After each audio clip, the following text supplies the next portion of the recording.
बिस्मिल्लाहिर्रहमानिर्रहीम। दोस्तों साथियों, डॉक्टर शबीर चौधरी की तरफ से आप सबको अस्सलाम वालेकुम। वेरी गुड मॉर्निंग जनाब। आज मैं कुछ दोस्तों के सवालों के जवाब देने की कोशिश करूंगा। पहला सवाल जो है ना, सो कॉल्ड आज़ाद कश्मीर या पाकिस्तानी ऑक्युपाइड जम्मू कश्मीर से एक साहब ने पूछा है। वो कहते हैं कि जम्मू कश्मीर में जारी जो तहरीक आज़ादी है उसका मंतकी इंजाम क्या होगा। तो मैंने सबसे पहले उससे तो ये पूछा, हंसकार, मैंने कहा भाई, क्या जम्मू कश्मीर में कोई ज़ाती की तहरीक जारी है। तो चंद सवालों के बाद वो बेचारा खामोश हो गया। तो मैं उसका जवाब ये देना चाहता हूँ कि रियासत जम्मू कश्मीर जो कि इस वक्त 5 हिस्सों में है: लद्दाख, जम्मू, वादी कश्मीर, गिलगित बल्तिस्तान और सो कॉल्ड आज़ाद कश्मीर, इसमें किसी भी जगह आज़ादी की कोई तहरीक नहीं है। तो ये रियासत का पूरा मैंने दूरदर्पा जो बयान कर दिया है। ज़ाहिर है कि उसमें अक्साई चीन भी शामिल है, और जो शक्सांग वैली जो पाकिस्तान ने दी थी बतौर गिफ्ट चाइना को, वो भी शामिल है। अब ये कि इसको आज़ादी की तारीख बनाकर क्यों पेश किया जा रहा है। फिर उसने पूछा था कि मंतकी इंजाम क्या होगा। मंतकी इंजाम जो आज़ादी की तारीखें होती हैं उनका मंतकी इंतकाम, यानी एक मेजॉरिटी तौर पर आज़ादी होता है। वो लोग आज़ादी हासिल कर लेते हैं। लेकिन जो स्ट्रगल या जो यानी प्रॉक्सी वॉर है वो की जाए, तो उसके प्रॉक्सी वॉर का अंजाम वही होता है जो आम तौर पर प्रॉक्सी वॉर का अंजाम होता है। अब ये कैसे हो सकता है कि, मसलन एक मिसाल देता हूँ, जिसको हम आज़ाद कश्मीर कहते हैं, या ख़ास तौर पर वो इलाके जो जम्मू के साथ थे। मेरा तल्लुक डिस्ट्रिक्ट भिम्बर से है, और ये इलाका जो है ना जम्मू का हिस्सा है। अगर जम्मू के कुछ लोग इंडिया की राह से पैसे लेकर, उनसे ट्रेनिंग लेकर, उनसे असला लेकर वो भिम्बर में आकर कार्रवाइयाँ करते हैं, और भिम्बर के भी कुछ लोग जो हैं, जो तंग आए हुए हैं पाकिस्तान की पॉलिसियों से, वो उनके साथ मिलकर यहाँ पर भिम्बर में, ये बाद में ये बात कोर्ट टीम में जा सकती है या मीरपुर में जा सकती है, कोई स्ट्रगल शुरू कर देते हैं। तो वो कहते हैं कि हमने, आप इस इलाके को जो कि जम्मू का है, हम इसको आज़ाद कराना चाहते हैं, क्या आप उसको आज़ादी की तहरीक कहेंगे। यही सवाल मैंने JKLF के एक आदमी से बहुत पहले, ये गालपुन 2010 की बात है, उस वक्त उसने मुझे पूछा था भाई, आप यानी उस स्ट्रगल में के लिए क्या कर रहे हैं आज़ादी की जंग। तो मैंने उसको खुद कहा था कि आज़ादी की कोई जंग नहीं है। तो जब मैंने उसको ये दलील दी तो मैंने कहा भी, क्या मैं फ़र्ज़ किया भी 80 लोग जो हैं आते हैं जम्मू से, राह की फंडेड फुली, राह की ट्रेनिंग है और उनकी बंदूकें हैं, और जो हदफ है, जो टारगेट्स हैं, वो भी वही बताते हैं। वो भीमपुर में शुरू करते हैं या मीरपुर में शुरू करते हैं, तो क्या यहाँ पर हम लोगों को उसकी सपोर्ट करनी चाहिए। तो उसने कहा नहीं नहीं, ये नहीं करना चाहिए। मैंने कहा क्यों नहीं करना चाहिए। तो उस आदमी ने ये जवाब दिया था, JKLF का उसके साथ तल्लुक था। वो कहता है कि इसलिए कि यहाँ पर पाकिस्तानी हमें बहुत मारेंगे, और हमारी बहू बेटियों की इज्जत तो महफूज नहीं रहेगी, इज्जतें लूट ली जाएंगी, घरों को तबाह कर दिया जाएगा, और बहुत मारा मारी होगी, ये ठीक नहीं है। तो मैंने कहा भी फिर ये बात है, इसको उल्ट का किया जाए। तो ISI की फंड से तैयारी चलने वाली है, जो वो बंदूकें, वो जो ट्रेनिंग है, वो जो सो कॉल मुजाहिद या मिलिटेंट तैयार किए गए हैं, वो जाकर वहाँ पर कार्रवाई करें इंडिया में, कश्मीर में, कश्मीर में जाकर करें। और अगर वो आप ज़ाती की जंग कहते हैं, तो फिर ये ज़ाती की जंग क्यों नहीं है। क्या वहाँ पर लोगों को सपोर्ट करना चाहिए। अगर वो इंडिया वाले मारते हैं तो हम कहेंगे कि वो बहुत जुल्म है, और बाकी जुल्म हुआ भी है। मैं इससे इनकार नहीं करता। मैं इससे इनकार नहीं करता कि ह्यूमन राइट्स वायलेशन नहीं हुई वहाँ पर, हुई है और बहुत हुई है।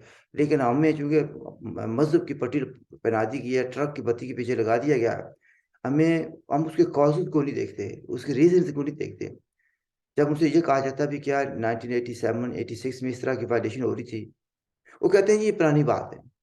लेकिन 88 में जब आपकी नई बात शुरू हुई, बंदूक लेकर आप गए वहाँ पर, मिलिटेंसी शुरू की, तो वो बात शुरू होगी जो वो नहीं होनी चाहिए थी। तो मैंने कहा भी, अगर ये कैसे हो सकता है कि अगर मेंबर में, मीरपुर में, कोटली में शुरू की जाए, तो ये गलत है। तो पाकिस्तान वाले जुल्म करेंगे, नाइंसाफ़ी करेंगे। लेकिन जो उस तरफ हो रहा है पाकिस्तान की मदद से, वो जायज़ है। फिर उसने कहा जी, मुझे कहता है जी भी मैं आपकी तरह फिलासफर नहीं हूँ। तो आपने तो बात में मुझे घेर लिया।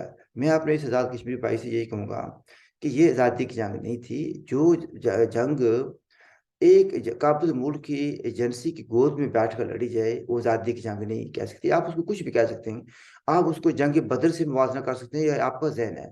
आप उसको जंग ओद से मुवाजना कर सकते हैं, ये आपकी मर्जी है। आप उसको खैबर की जंग कह सकते हैं, ये आपकी मर्जी है, आपका इल्म है, आपके ज़मीर का मसला है।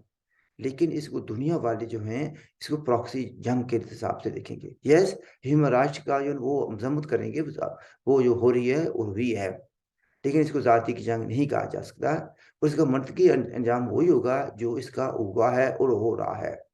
पाकिस्तान ने भी खैर बात कह दिया, इंडिया ने तो ज़ाहिर है पहले ही कह दिया था कि ये हमारा टूटांग है। और जो वो कह रहे थे कि वो घुसपैठिए कहते थे, हमें अच्छा नहीं लगता था। वो यानी कहते हैं कि इनको बाहर निकालना, जो थोड़े से रह गए हैं, कुछ लोकल लोगों को उन्होंने ट्रेन किया है, यानी पाकिस्तानियों ने या उनके जो फुट सोल्जर्स थे, उन्होंने वहाँ पर लोगों को तैयार किया, वो कुछ लड़ रहे हैं। कुछ लोग इस तरीके से भी करते हैं कि जिनके घर वालों पर जुल्म और नाइंसाफ़ी हुई है, वो कहते हैं कि हम इंतकाम लेंगे। ये काबिज़ फ़ौज है, वो कहते हैं कि अगर काबिज़ फ़ौज ना होती तो इस तरीके से जुल्म ना करती। तो इस तरीके से बहुत से पहलू हैं इसके, जिसको लोग नज़रअंदाज कर देते हैं। हमें सारे पहलू को देखकर फैसला करना चाहिए कि किसने क्या किया। In my considered opinion, it was not तहरीक आज़ादी, एंड इट इज़ नॉट तहरीक आज़ादी नाउ।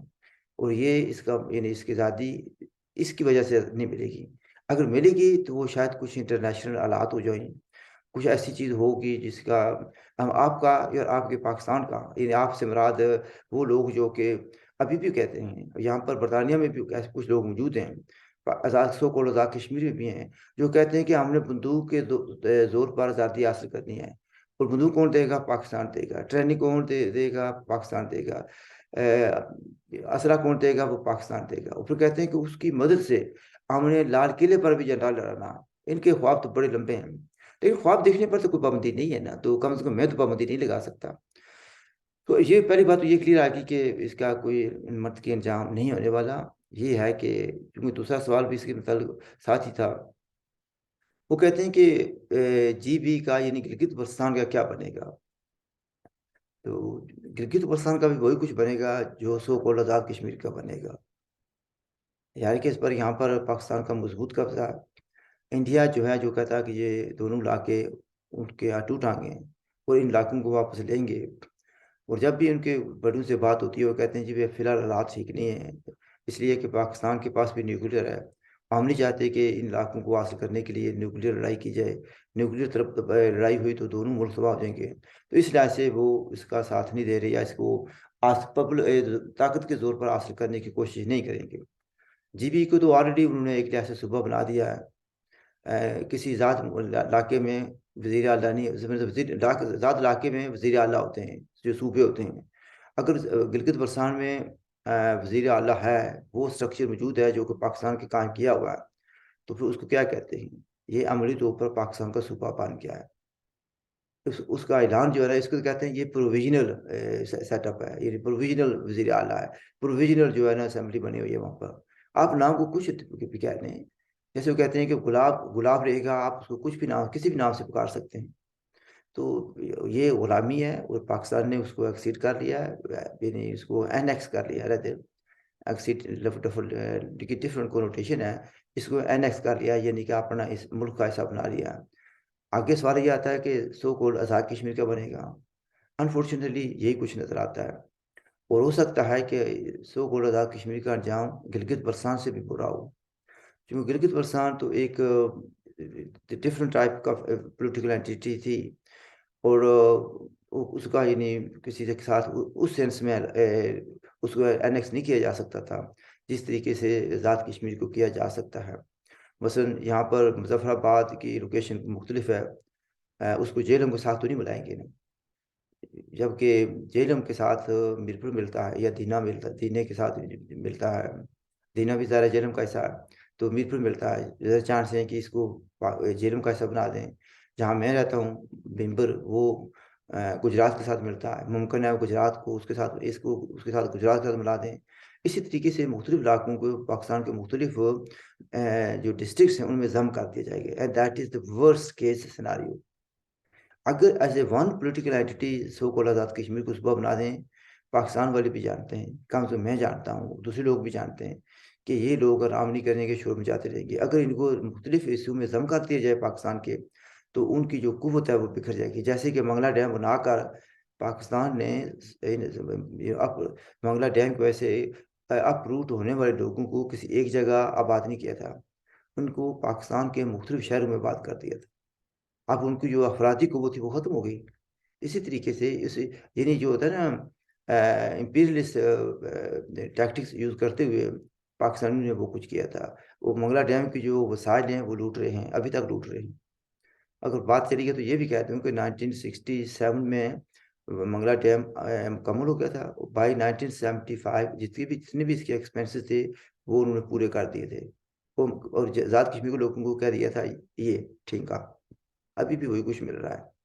तो कम से कम मैंने 2 सवालों के जवाब दे दिए हैं। मैं कोशिश करूँगा कि नेक्स्ट किसी जब भी मौका मिला, मैं 2 आम जो है ना बल्कि 3 जो सवाल हैं उनका मैं जवाब देने की कोशिश करूँगा। आई होप आप कम से कम कुछ सुनने वालों वाले जो हैं वो सैटिस्फाई होंगे। सबको सैटिस्फाई करना ये मेरी ज़िम्मेदारी नहीं है और फिर ये भी मेरी ज़िम्मेदारी नहीं है कि किसी को भी सैटिस्फाई करूँ।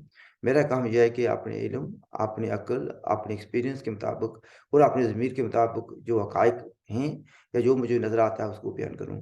मेरी तरफ से खुदा हाफ़िज़ एंड लुक आफ्टर योरसेल्फ और अगर अभी तक आपने मेरे चैनल को सब्सक्राइब नहीं किया, प्लीज़ डू सब्सक्राइब इट। खुदा हाफ़िज़ एंड लुक आफ्टर योरसेल्फ।